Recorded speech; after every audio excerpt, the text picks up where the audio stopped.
Oke, shalom. Selamat malam dan selamat datang. Dan selamat hari Sabat kepada semua jemaat yang hadir pada saat ini. Terima kasih karena kesempatan kita sekali lagi bersama dalam kebaktian kebangunan rohani pada malam ini. Terima kasih karena Anda semua memilih untuk berbakti bersama kami pada saat ini. Baik, kita mulakan kebaktian kita pada malam ini dengan bersatu di dalam doa. Mari kita berdoa. Bapa Surgawi, kami siap untuk mendengar firman-Mu pada saat ini melalui lagu-lagu pujian dan pelajaran yang akan dikongsikan sebentar nanti. Terima kasih karena sementara kami berbakti kepadamu, Engkau sudah menyediakan penjagaan dan Engkau sendiri berserta dengan kami. Dalam nama Yesus kami berdoa. Amin. Baik, terima kasih kita sudah bersedia untuk berbakti pada malam ini. Baik,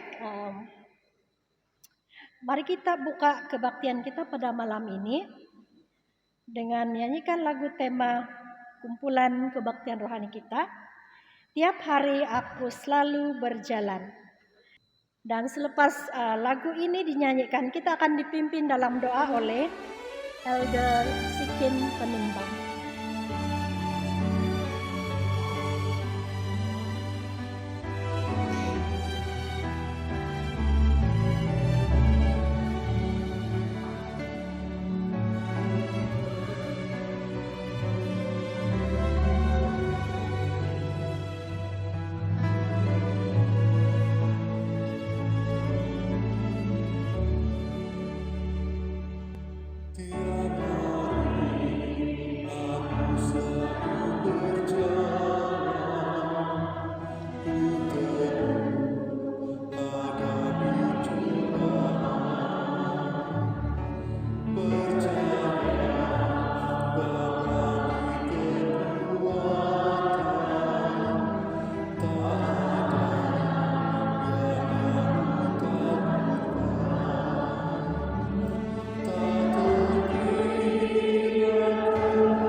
Mari kita berdoa. Tuhan dalam surga, terima kasih Tuhan. Tamangan hai sangadon katalib sadapon dabaina nakaikat kagu ya hati wala sembayang ngai belajar di firman Tuhan. Terima kasih Tuhan, ampunan iman tada insan dosa kelemahan dahai, salam dan penudan hari perintah Tuhan. Terima kasih Tuhan, berdamat dari itu sadapon dabaina malaikat no beserta kemadahai Om Roh Cucin lagi bekerja salam gina orang masing-masing supaya secara hekrongau di pelajaran di tahakan di hamba nusa pun baina artian hari mengigit keingkatan iman hai masing-masing Tuhan. Kan lagi pembicara nusa pun baina barakat istimewa tahakan kemadau supaya milayau Columbus di pelajaran yang tersedia buat insan dahai. Terima kasih Tuhan. Indako serta mahai salam dan acara dahai serpon dabaina. Insanan itu manku pesaraha malai tanakmu tajus dahai. Amin. Baik, malam ini merupakan malam terakhir kita dalam KKR dan saya percaya kita semua telah diberkati.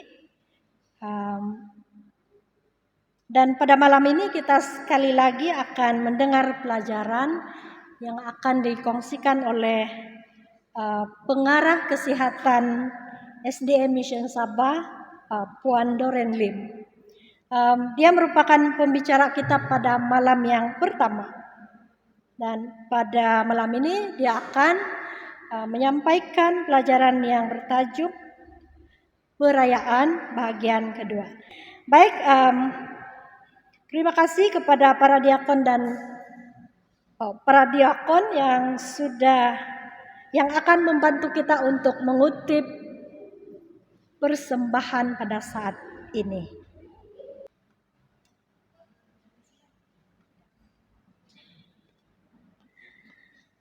Baik, terima kasih diakon dan diakonis sudah membantu kita dalam kutipan persembahan pada malam ini.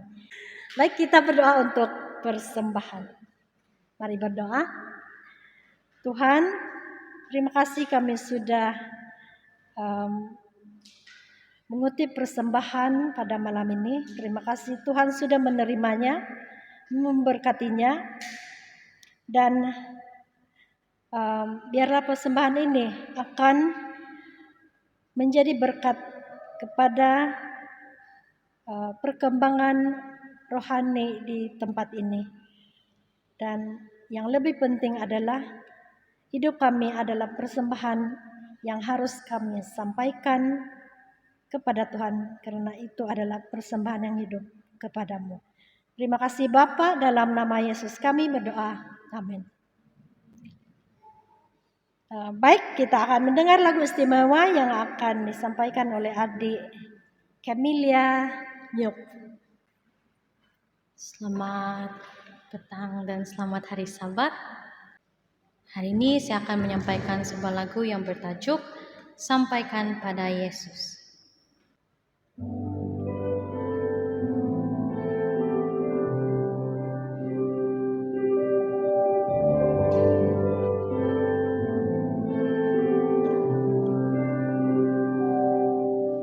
Saat dunia kecewakan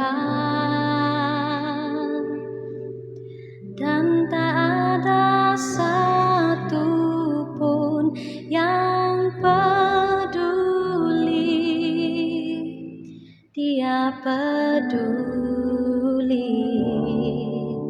Saat dunia menyakitkan,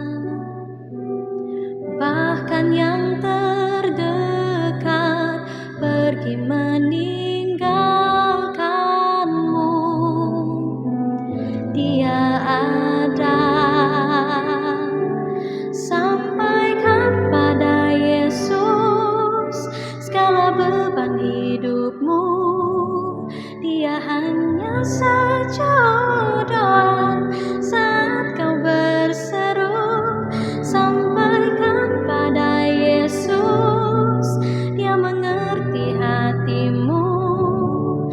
mengerti air matamu dan memulihkanmu.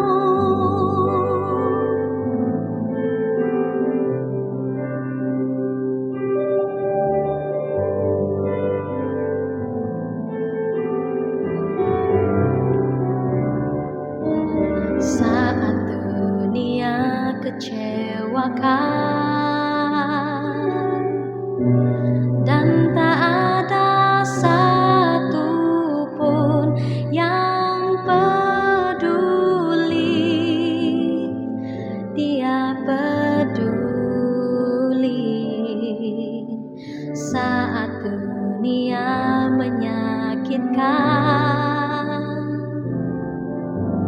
bahkan yang terdekat pergi meninggalkanmu, Dia ada.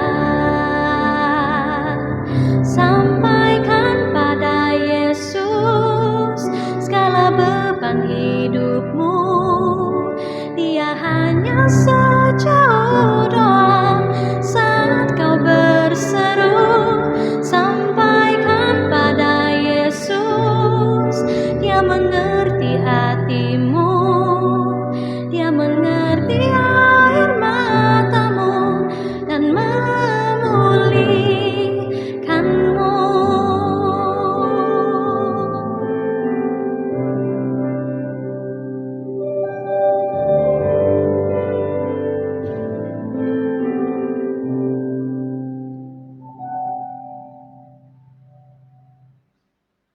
Tuhan memberkati.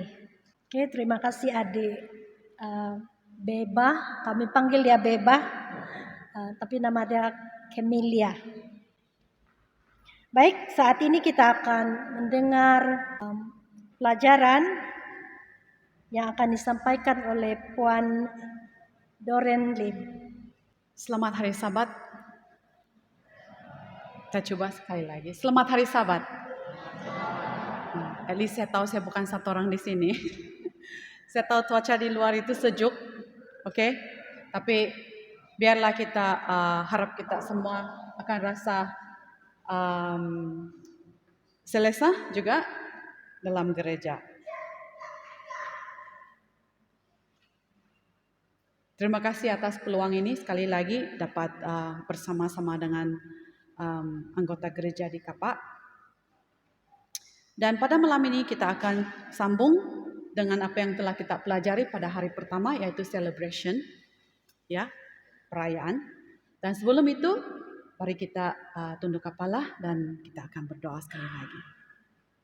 Gracious Father in heaven, we thank you for these wonderful hours that we can come together on this wonderful Sabbath day to learn together what you have installed for us.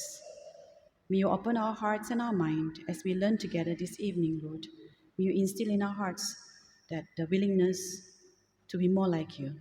In Jesus' name we pray. Amen. Oke, kita ulang sedikit saja. Yang hari pertama, apa yang telah kita pelajari? Yang pertama, pilihan, choices. Yang kedua, ingatkah? Kedua apa? Bersenam? Is it? Ketiga, L.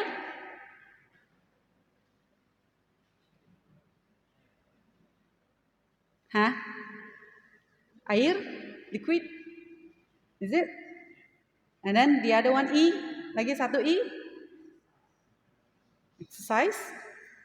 What about B? Believe, percaya. R, rest. Kan? Apakah siapa yang sudah start mengamalkan yang itu? 2 hari yang lalu, no, not yesterday, hari Rabu. Saya sudah start pergi exercise, saya sudah pergi naik Bukit Perahu. Tapi sekarang kaki masih sakit-sakit lagi sedikit, sebab lama sudah saya tidak naik. Oke, pada malam ini, kita akan belajar next, yaitu air. E, udara. Oke? Kalau melihat dalam slide ini,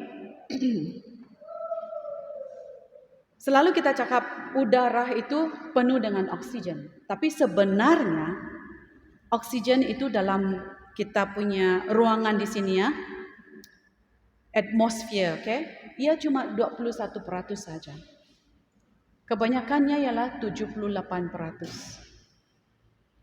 Yang 78% itu adalah nitrogen. Bukan oksigen, nitrogen. 21% ialah oksigen.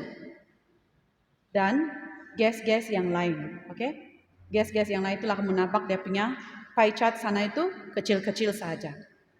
Tetapi apakah udara ini penting bagi kehidupan kita? Ia seharus seimbang ya. It has to be balanced, okay? Dalam semua gas-gas. Tidak boleh terlampau lebih oksigen ataupun lebih nitrogen ataupun lebih yang lain-lain. Sekiranya dia kurang, ia memberi kesan yang buruk. Sekiranya kekurangan itu jangka masa yang panjang. Contohnya sekiranya oksigen itu kan terlalu lama kurang dari badan kita, otak kita tidak akan berfungsi dengan baik. Oke? Nitrogen kurang, tumbuhan tidak sihat. Contohnya kalau kita tanam kacang, oke? It gives the soil a lot of nitrogen, right? Tapi kalau ia terlalu banyak, ia membuat ia jadi keracunan, oke? Ataupun tidak baik. Oksigen kalau terlampau lebih oksigen itu ia juga boleh merosakkan paru-paru kita, oke? Kita boleh pengsan ataupun dipanggil toxicity of oxygen. Kalau karbon dioksida lebih, pernafasan itu akan cepat, oke? Dan kita akan confuse kalau karbon dioksida berlebihan. Oke, ini banyak perkataan di sini ya. Dia bilang badan kita, oke? Ya sentiasa memastikan yang oksigen itu cukup. Alright? Dan dalam otak kita, yaitu di belakang di sini, alright?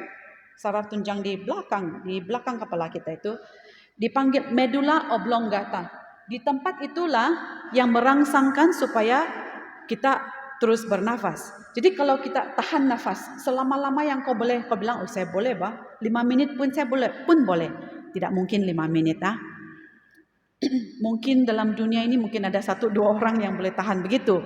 Tetapi secara otomatis yang benda medulla oblongata ini dia akan merangsangkan badan kita. Dia bilang tidak cukup sudah oksigen bernapas, dia bilang. Ataupun karbon dioksida terlampau banyak sudah dalam badan kau harus bernapas. Jadi disebabkan otomatis itu kita sentiasa bernafas. Oke, itu adalah sistem yang saya ceritakan secara simple yang mana boleh. Oke. Jadi saya mau kasih cerita. Kenapa pentingnya oksigen? Oke. Ayah saya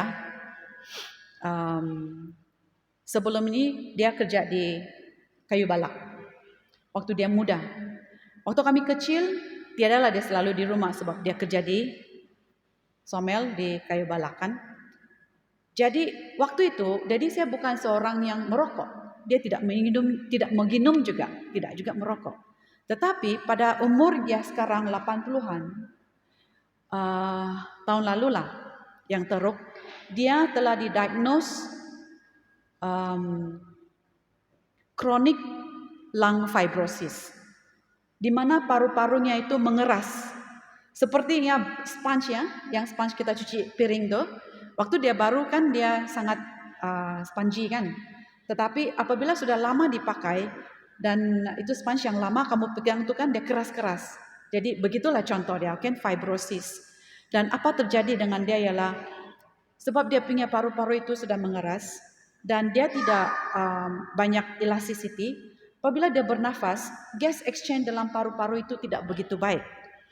Dan disebabkan itu, karbon dioksida akan sentiasa banyak di dalam paru-paru dia. Dan dengan itu, dia pernah admit di hospital di mana dia pingsan macam tidak sadar diri. Begini sejak dia mau tidur saja.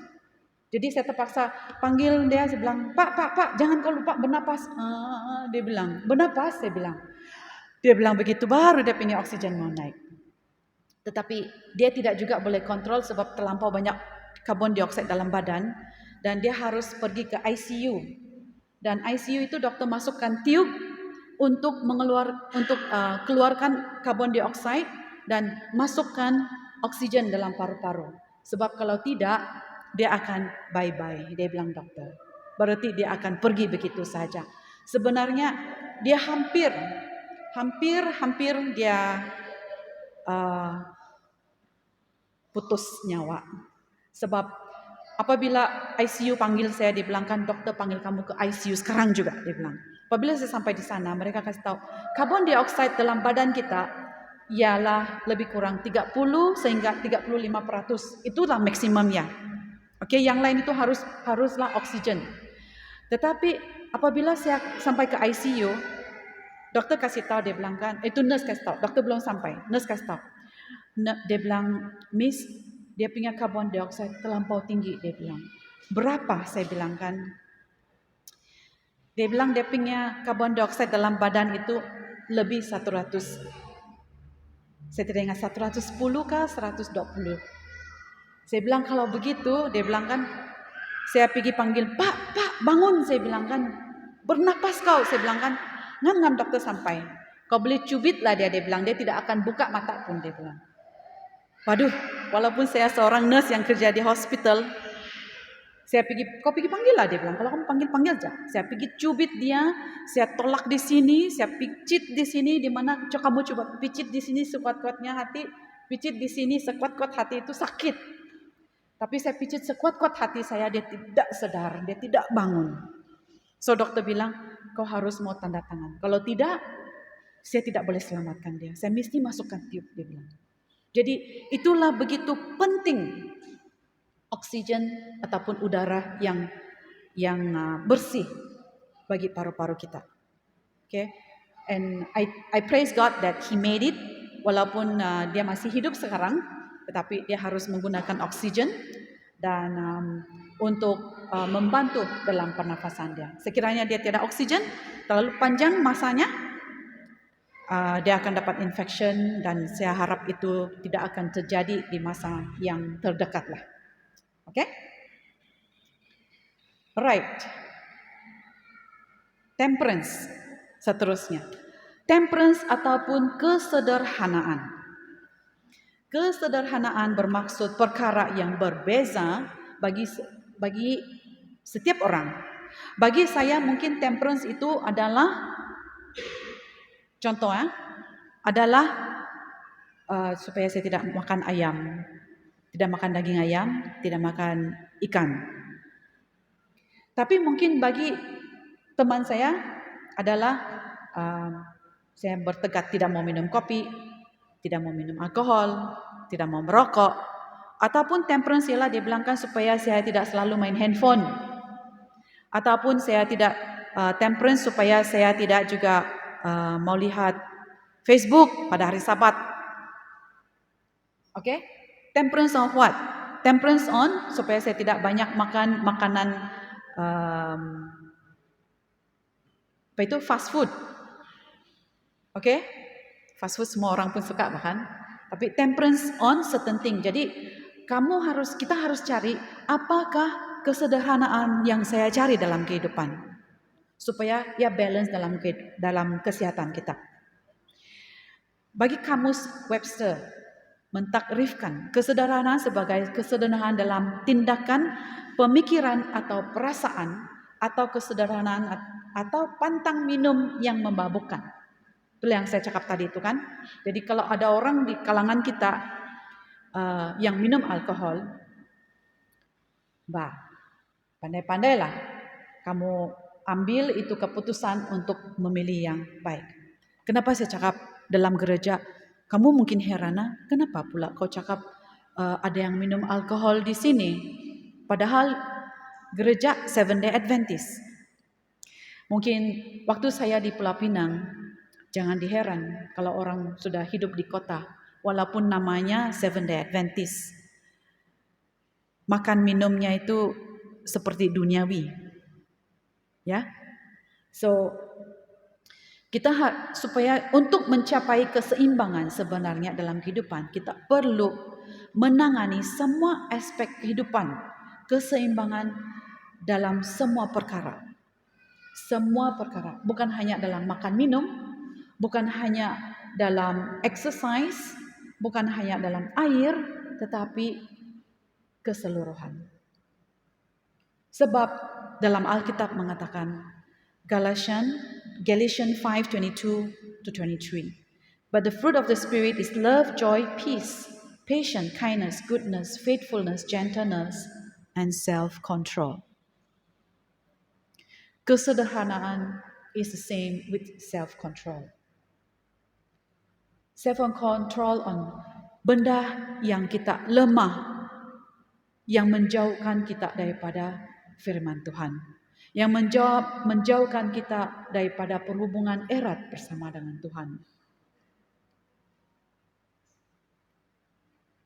Integrity, satu perkataan yang tidak biasa kita guna.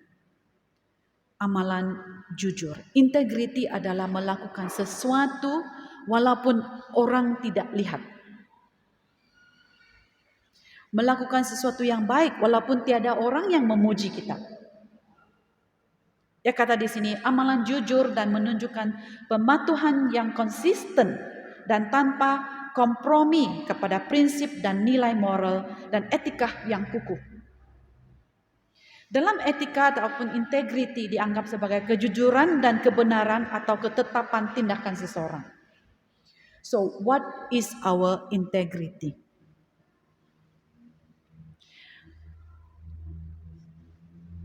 Apabila anak-anak muda yang bekerja di luar, apabila baru mau start kerja di luar, di kampung mungkin kita belajar quality yang bagus. Tapi apabila kita di kota, banyak cabaran di situ. Bukan saja anak-anak muda, sedangkan orang yang sudah dewasa juga. Apabila kita menghadapi dengan masalah ataupun cabaran-cabaran dalam kehidupan, kadang-kadang tabiat yang baik itu susah kita mau memupuknya. Tetapi kita harus ingat, integrity it is very important. Sangat penting dalam kehidupan kita setiap. Dalam Alkitab mengatakan, Proverbs 10:9, siapa bersih kelakuannya, aman jalannya. Tetapi siapa berlikuh-likuh jalannya akan diketahui. So if you are not being honest, ataupun kau tidak dapat melakukan sesuatu dengan baik, dan sentiasa, boleh bah, dia bilang. Nanti bah, dia bilang. Ataupun melakukan sesuatu yang tidak jujur, akhirnya padah juga yang kita terima. Dalam Proverbs 11:3, orang yang jujur dipimpin oleh ketulusannya, tetapi pengkhianat dirusak oleh kecurangannya. Apabila kita melakukan sesuatu yang tidak baik dengan orang lain, keburukan itu akan balik kepada kita. Seperti orang bilang karma, dia bilang kan. Tapi janganlah kita percaya kepada karma, tapi kita mendirikan integriti itu sentiasa kita lakukan yang jujur. Sebab itulah ajaran Tuhan kepada kita kan, sentiasa jujur. Right? Next, optimism. Apa ini optimism? Sikap melihat semua hal dalam aspek yang positif. Dalam kehidupan kita setiap hari dan pada waktu sekarang, apakah kita boleh berpositif sentiasa?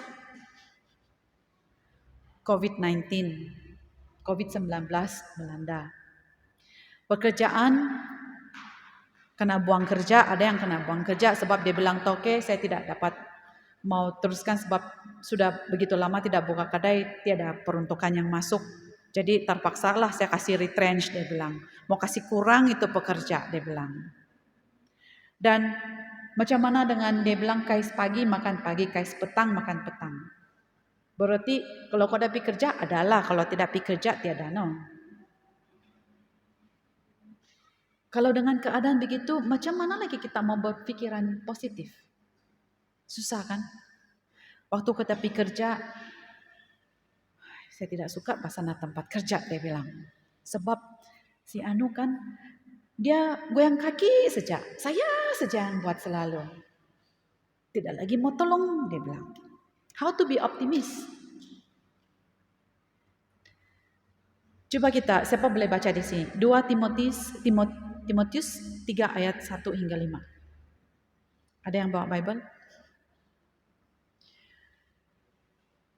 2 Timotius 3 ayat 1 hingga 5. Saya sengaja tidak sediakan ini. Ada yang sedia membaca?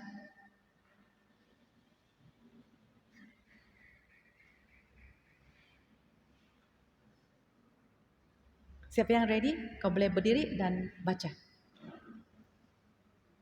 2 Timothy chapter 3 verse 1 to 5.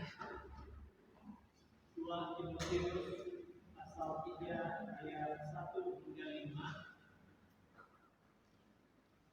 mengatakan, ketahuilah bahwa pada akhir zaman akan datang suatu masa yang sukar.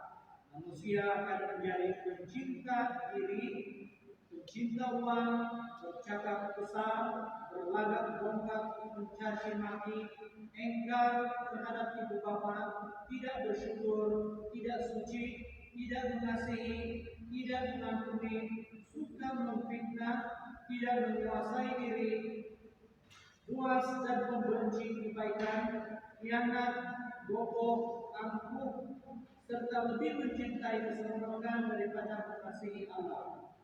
Mereka menjalankan kewajiban agama tetapi menyangkal kuasanya.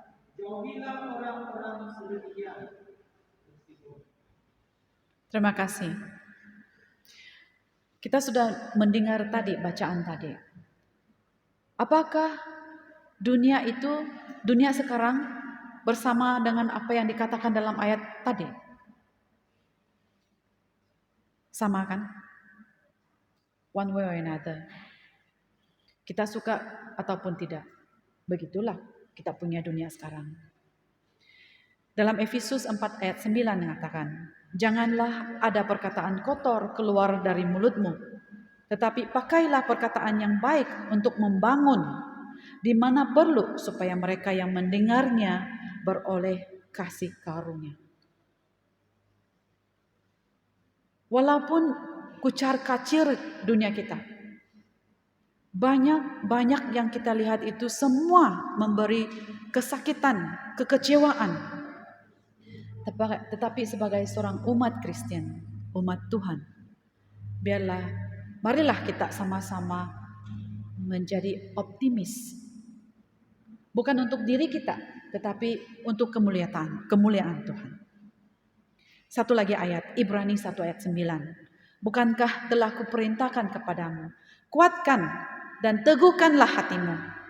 Janganlah kecut dan tawar hati, sebab Tuhan Allahmu menyertai engkau kemanapun engkau pergi. Inilah janji Tuhan. Walaupun ia sukar kadang-kadang bagi kita untuk menjadi optimis, tetapi kata-kata Yesus telah memberi semangat kepada kita. Jadi kita janganlah lupa apabila kita merasakan kekecewaan, baliklah dengan kata-kata dalam Alkitab ini supaya memberi semangat kepada kita. Nutrition, pemakanan. Pemakanan yang seimbang untuk membentuk tubuh yang sihat. This is very right. Makanan yang seimbang perlu mengandungi nutrien seperti karbohidrat, protein, lemak, vitamins, dan garam galian pada kadar yang betul. Semua ini kita perlu supaya badan kita seimbang, berfungsi dengan baik. Kalau terlampau banyak garam, darah tinggi lah kita dapat. Kan? Kalau terlampau banyak protein, rosaklah buah pinggang. Kalau terlampau banyak karbohidrat, jadi gemuklah kita. Kalau terlampau banyak vitamin, tidak bagus juga. Yang sehat jadi tidak sehat. Kalau terlampau banyak lemak, heart attack juga kita boleh dapat. Sebab tersumbat kita punya saluran darah. Ya. So, 1 Korintus 6 ayat 19 sampai 20. Atau tidak tahukah kamu bahwa tubuhmu adalah bait Roh Kudus yang diam di dalam kamu? Roh Kudus yang kamu peroleh dari Allah dan bahwa kamu bukan milik kamu sendiri. Sebab kamu telah dibeli dan harganya telah lunas dibayar. Karena itu muliakanlah Allah dengan tubuhmu. Kenapa kita mau sihat? Disebabkan saya suruh kamu sihat? Ataupun dokter yang suruh kamu sihat? Ataupun kita mau sihat disebabkan kita mau memuliakan Tuhan dengan tubuh badan kita? Sebab badan ini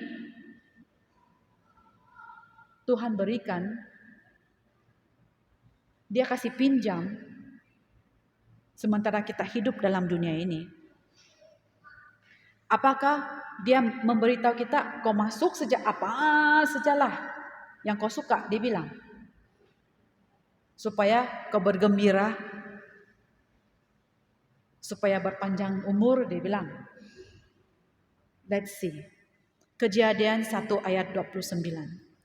Berfirmanlah Allah, lihatlah aku memberi kepadamu segala tumbuh-tumbuhan yang berbiji dan seluruh bumi, di seluruh bumi dan segala pohon-pohonan yang buahnya berbiji, itulah akan menjadi makananmu. Ini adalah ayat yang Tuhan berikan waktu Dia memberitahu kepada Adam. Inilah makanan yang saya syorkan. Mungkin ada yang bertanya dalam diri kita, tidak juga masalah kalau saya makan ayam, tidak juga masalah kalau saya makan ikan, tidak juga haram. Ya memanglah tidak haram. But kalau kita mau tubuh yang sehat, back to basic, Dia bilang. Inilah recommendation. Ya, saya berdiri di sini bukan mau kasih tahu, jangan kau makan ayam lagi ya, jangan kau makan ikan, jangan kau makan ini, jangan makan itu. Bukan, itu bukan tujuan saya. Tetapi tujuan saya adalah supaya kita semua sehat dan kita boleh bekerja untuk Tuhan. Sekiranya kita sakit-sakit, macam mana kita mau menceritakan kasih Yesus dalam kehidupan kita? Sebab kita adalah kesaksian berjalan, a walking witness to everywhere we go. Matius 4 ayat 4. Tetapi Yesus menjawab, ada tertulis, manusia hidup bukan dari roti sahaja, tetapi dari setiap firman yang keluar dari mulut Allah. Selain daripada kita makan dengan sehat, kita harus juga makan makanan rohani. Walaupun saya berdiri di depan di sini, saya tidak berani mengatakan kehidupan kerohanian saya itu sangat-sangat baik. Saya masih juga bergumul, ada masanya yang saya ketinggalan di belakang, ada masanya yang saya bersama-sama dengan Tuhan, ada masanya yang saya tercungap-cungap lagi mencari Dia. Ini adalah lumrah kehidupan seorang yang berdosa. Tetapi apapun, janganlah kita lupa. Apabila kita sudah kebelakangan itu, janganlah kita lupa. Ingat Tuhan. Stretch out your hand and ask for help. Sebab Tuhan telah berjanji, apabila kita memanggil, Dia tetap akan dengar. Last but not least, social support ataupun sokongan sosial. Telah kita pelajari semua yang kita sebut tadi. Tetapi kita masih juga manusia yang lemah. Kita memerlukan sesama yang lain. Kita sokong sesama yang lain. Menurut ahli psikologi Sheldon Cohen, sokongan sosial mempunyai kesan langsung dan tidak langsung. Kesan langsung menguntungkan kedua-dua pemberi dan penerima. Sokongan sosial dan boleh diukur dengan membandingkan kumpulan yang menerima dan tidak menerima sokong tersebut.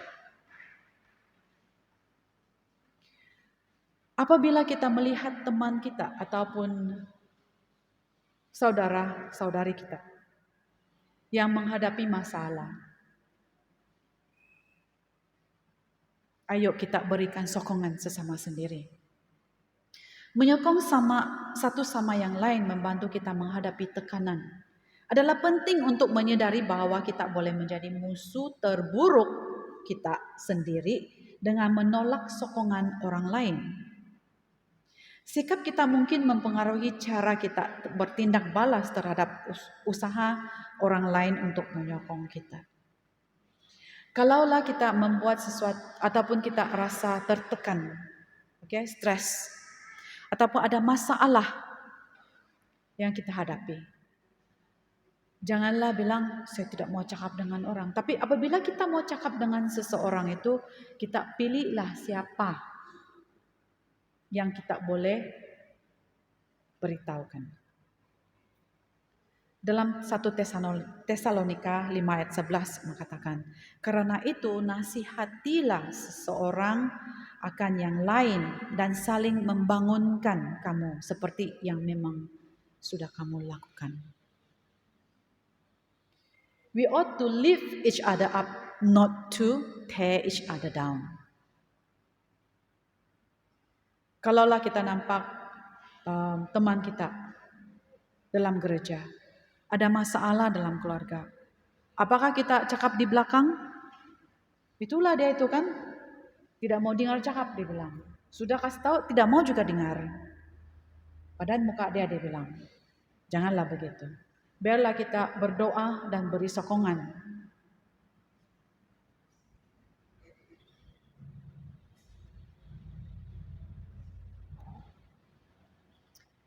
Ibrani 10 ayat 24. Dan marilah kita saling memperhatikan supaya kita saling mendorong dalam kasih dan dalam pekerjaan baik. Dalam Testimony to Minister, page 500 and 502, yang mengatakan begini. Marilah kita menghargai semangat keyakinan dalam hikmat saudara-saudara kita. Berkait dengan pelayanan Tuhan, kita secara individu harus menyadari bahwa kita adalah bagian dari keseluruhan yang besar. Bekerja untuk Kristus harus berjuang untuk kesatuan. Kami adalah anak-anak dari keluarga yang sama, walaupun kita adalah anak-anak dari keluarga yang sama. Dan memiliki satu Bapa Syurgawi. Janganlah kita mengenakan pakaian yang berat dan menghargai keraguan dan kurangnya kepercayaan pada saudara-saudara kita. Don't look down on each other. Don't look down on others. Kita seharusnya tidak menyakiti jiwa kita dengan mengumpulkan onak dan duri, tetapi sebaliknya. Kita harus mengumpulkan mawar, bunga lili, dan yang pink color, yang merah muda. Dan mengungkapkan keharuman mereka dalam kata-kata dan tindakan kita. Itulah saya katakan kan. Bukan juga dalam gereja saja, mungkin dalam tempat sekerja. Kita seharusnya tempat yang kita boleh mula ialah dari rumah kita sendiri. Apakah dalam keluarga itu kita bercakap dengan adik-beradik secara kasar? Disebabkan dia adalah keluarga kita, senang sejak kita mau marah-marah. Apakah waktu kita bercakap dengan anak, kita sentiasa teriak-teriak? Apakah antara adik-beradik sentiasa bertengkar, sentiasa cari pasal? Jangan begitu ya, kita harus ubah. Jadi ini adalah slide saya yang terakhir. Doa saya supaya saya bercakap dengan baik-baik, bukan dengan nada suara yang tinggi.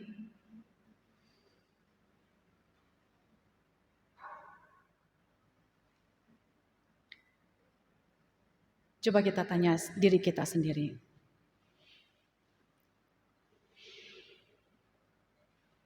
Di manakah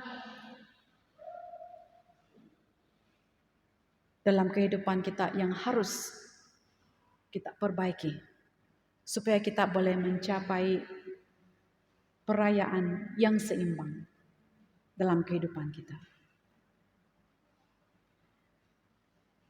Janganlah kita berlekah, jangan bilang nanti baru saya memulai. Kesehatan yang seimbang, healthy lifestyle, bermula sekarang juga. Bukan besok, bukan lusa, bukan tulat. Sebab kita tidak tahu bila masa itu akan berhenti. Kalau kita ada perhubungan yang tidak berapa baik dalam keluarga, kita aturkan itu supaya kita semua berbaik-baik. Itu adalah doa saya. Bagi kita semua, begitu juga dengan diri saya sendiri. Mari kita berdoa. Bapa di kerajaan surga, terima kasih atas pelajaran yang telah Engkau sediakan. Engkau yang tahu pergumulan dalam kehidupan setiap kami di sini. Ada yang bergumul dari segi kesehatan, dari segi kerohanian, dari segi fisikal, dari segi sosial. Dan banyak lagi yang kami tidak dapat sebut satu persatu. Tapi pada waktu ini, Bapa, saya ingin menjemput Roh Suci untuk tinggal dalam setiap kehidupan kami. Supaya kami sentiasa memanggil bantuan dari Roh Kudus untuk membimbing supaya kami dapat mencapai kehidupan yang Engkau inginkan kami lakukan. Biarpun di mana kami berada, biarlah Bapa juga sentiasa memimpin setiap langkah, setiap perkataan yang keluar dari mulut. Biarlah ia memberi satu dorongan di antara keluarga di gereja Kapak. Terima kasih Bapa karena mendengar doa ini. Semua ini saya serahkan dalam nama Yesus, Juru Selamat kami. Amin.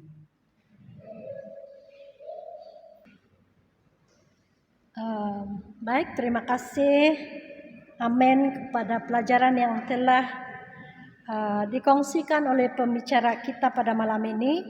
Dan saya percaya kita semua telah diberkati dan akan mengadakan transformasi dan reformasi selepas ini dalam diri kita masing-masing. Terima kasih sekali lagi kepada Puan Dorenlin. Baik, kita akan menutup kebaktian kita pada malam ini dengan menyanyikan lagu I Will Go. Dan selepas lagu ini dinyanyikan, kita akan dipimpin dalam doa sekali lagi oleh Puan Doren Lim. Kita semua berdiri.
Let's bow our head.